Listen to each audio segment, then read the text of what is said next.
आज संपूर्ण महाराष्ट्रामध्ये तिथीप्रमाणे छत्रपती शिवाजी महाराज यांची जयंती साजरी केली जाते।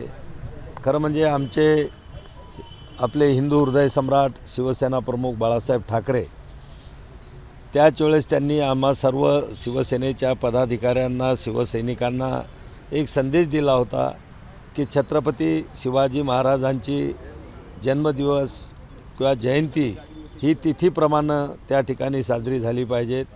छत्रपती शिवाजी महाराजांनी या देशामध्ये हिंदवी स्वराज्य स्थापन केलं। आज हिंदू कॅलेंडरसुद्धा आपल्या देशामध्ये सर्वजण आपण ते पाहतो।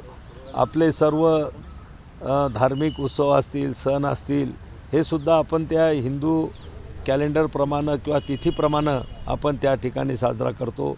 म्हणून हिंदवी स्वराज्याच्या संस्थापकाचा जन्मदिवस आणि जयंती ही सुद्धा तिथीप्रमाणेच साजरी झाली पाहिजेत असं आदरणीय शिवसेना प्रमुख त्या ठिकाणी नेहमी सांगायचे आणि त्यांच्याच विचाराचा वसा घेऊन चालणारे आम्ही सर्व आज तिथीप्रमाणेच छत्रपती शिवाजी महाराजांची जयंती या ठिकाणी साजरी करत आहोत। छत्रपती शिवाजी महाराज हे सर्व धर्म समभावाची शिकवण देणारे होते।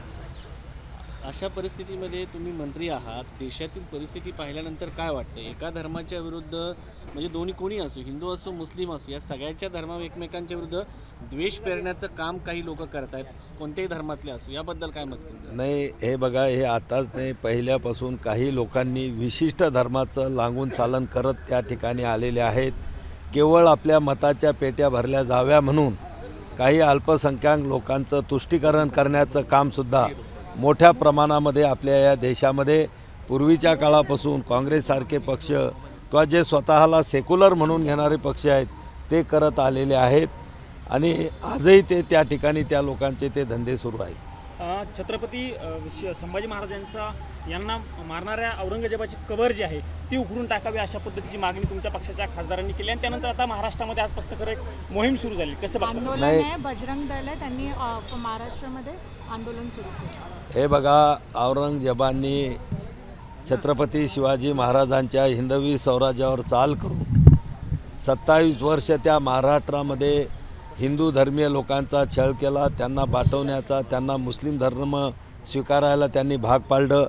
अनेक आमच्या देवदेवतांच्या मंदिरांच्या विटंबना ज्या औरंगजेबांनी केल्यात, खऱ्या अर्थानं त्याचं तुष्टीकरण या ठिकाणी होऊ शकत नाही। खरं म्हणजे त्याच्यावर एवढा लाखो रुपये खर्च करण्याची आवश्यकता नाही। त्याचं फक्त त्या ठिकाणी थडगं असलं पाहिजे की जे महाराष्ट्रामध्ये आम्ही औरंगजेबाला गाडलं एक निशाणी म्हणून त्याचं एक थडगं त्या ठिकाणी ठेवण्यात यावं।